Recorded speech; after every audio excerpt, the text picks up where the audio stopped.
You already know what time it is. The GOAT himself just dropped a brand new music video with Trippie Red and Lil B. I'm a little bit late on this, so don't get mad at me in the comments, guys, but I'm bringing it to you guys today. All right, so we're going to start off here with the text. This is super easy to recreate in After Effects using Element 3D. I'm just going to right click, replace an After Effects composition, and we'll bring this in and recreate it ourselves. In the meantime, while this opens in After Effects, if you guys are looking to step up your visuals in a super quick and easy way, go check out our editing packs. This video is sponsored by them. They'll be linked in the description below. We have a bunch of options on there that you guys can choose from. We have Premiere Pro presets featuring the slow shutter preset, the vintage glow preset. We have a Polaroid effects pack where you guys can create stunning transitions in a click of a button. And we also have 3D packs that are drag and drop on your timeline, require no render time whatsoever, and it gets all the complicated 3D stuff out of the way so you guys can just drag and drop them on your footage. All right, so now once we have this open in After Effects, we're going to be recreating it by right clicking, going over to new. We're going to create a new solid here. We can just call this background, hit OK. Then we're going to hit new again, and we're going to create another new solid and call this text and hit OK. Make sure the background solid is black, but then the text solid can be any color. It doesn't matter. Then we're going to go up new and hit new text. Now going over, we're just going to type Trippie and then Red and then Lil B. And then I believe at the bottom it says directed by Bennett. So we're just going to copy that as well. Now hitting Control A on everything, we can go over to Arial and change our font to something that matches a little bit more. I'm going to go ahead and throw in this black one here. And then using this tool right here, we can make the font a little bit lower on certain areas like the red. As you guys could see there, he made it shorter like that. And then for the directed by Bennett as well, that one was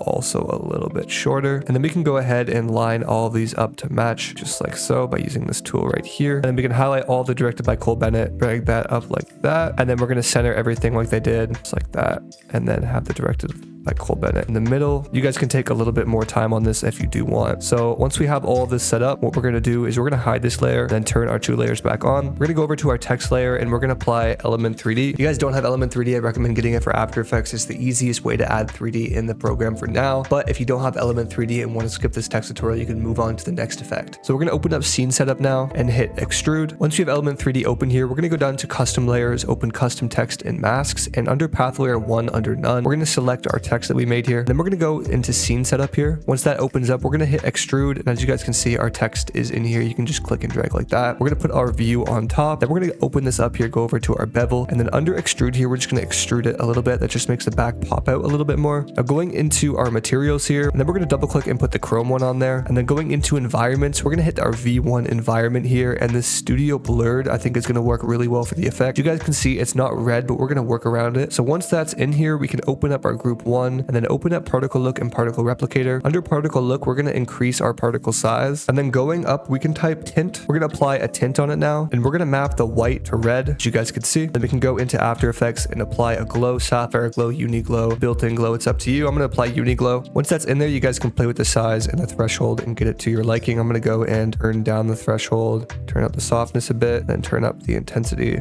like that. And then if we do go down into the very bottom, the render settings here, we're going to do a few things by going into ambient occlusion, turning it on, and then making it ray trace. It's just going to add to the shadows there. And then if we go into shadows, turn those on and make the shadow mapping ray traced. And then going into lighting, you can add lighting right here. We're going to go and apply dark lighting just to get a little bit more shadows in there, as you guys could see. If we go into our physical environment here, we can rotate the environment. We're going to keyframe the X rotation at the beginning and then go to the end. We're going to move it a little bit just like that to get the effect that they had. And you guys can get an effect just like this. And then what they had at the beginning too is if we go up to our text layer here, open it up, close the effects, go into transform. We're going to keyframe the opacity at the beginning and make it 20, and then going about 4 frames in, we can make it 100. And then playing it through, it's pretty much the exact same thing that they had there. So if we close this out now and we play it, right, and then if we play hours right here, there we go. You guys could maybe even turn down the rotation a little bit just to make it less intense, just so it's there. And that is the title text tutorial. Let's move on to the next effect. We're back in Premiere Pro here. We're going to recreate this CRT look here using my CRT texture pack. Super simple to use. It'll be linked in the description below alongside all my other products on my website. So we have this clip right here we're going to use it on. So in our CRT textures, as you guys can see, we have a bunch of different options here. I'm going to go ahead and apply number 16 right here. We're going to drag and drop that on top of our footage and then trim it. So it is 4K, which is really nice. So we're going to scale it down, and then we're going to go ahead and mess with the blending modes. Totally up to you guys if you want to put it on.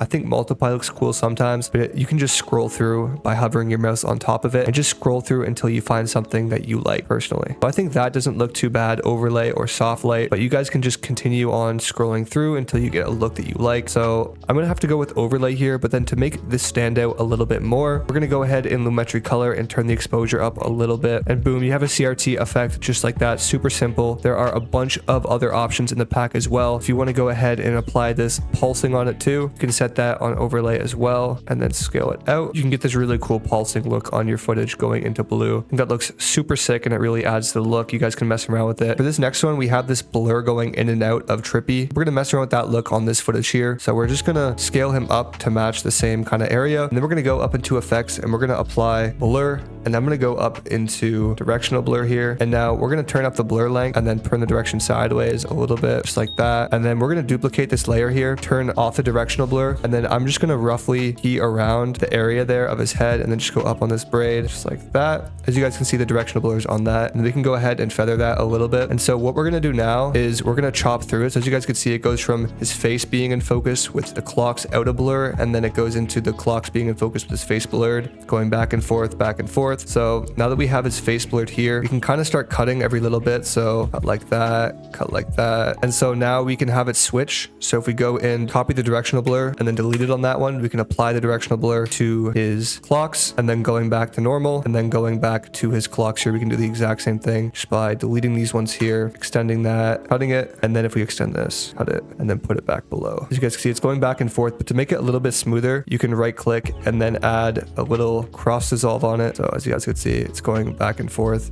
just like the clip we have here. All right, so moving on to our next effect here. I'm just gonna quickly break this down on how they created this shot. The sky is not real, but these plants aren't real either. They didn't actually shoot this in a field. So if you watch the behind the scenes video, they had this fake plant area and they had fans blowing the plants, and then all of this was green screen. So they just went online and downloaded a high res version of a sky while shooting this fake plant area on a green screen, and they just got a cool Dutch angle shot of it. And then the welcome to Ohio sign was real, but you could just put that in yourself. I'm not really gonna break this one down, but you guys get the point of it. Now moving on to the next one here, we have this really cool shot where his face is blacked out and then it comes into the light. We're going to recreate that here on this shot right now. So this is super simple to do as well. We're just going to duplicate it and then turn the top layer off for now. Now we're going to key around his face all the areas that would light up just like that, and then we're going to turn the bottom layer off and we're going to invert this. Now turning on the bottom layer here, what we can do is go into the opacity of it, turning it at 0, and then keyframing it where we want it to come in, so about there. You get the same effect of his face going in just like that. Now just touching on this really cool border that they have here, I have a whole pack of film mats that you guys can use on your videos. They're super similar to this, but they have a bunch of different options. So if you want to go ahead and apply this rectangle dirty on this clip here, and then I scale out, you guys can see it's the same sort of thing, but what they did is they applied an extreme blur on it, and then we have a bunch of other film mat effects in this one. And if you do go into widescreen, we have a lot more. So if you guys do want to mess around with this, it's going to be linked on my website as well. If you guys want to see a separate video of me breaking down this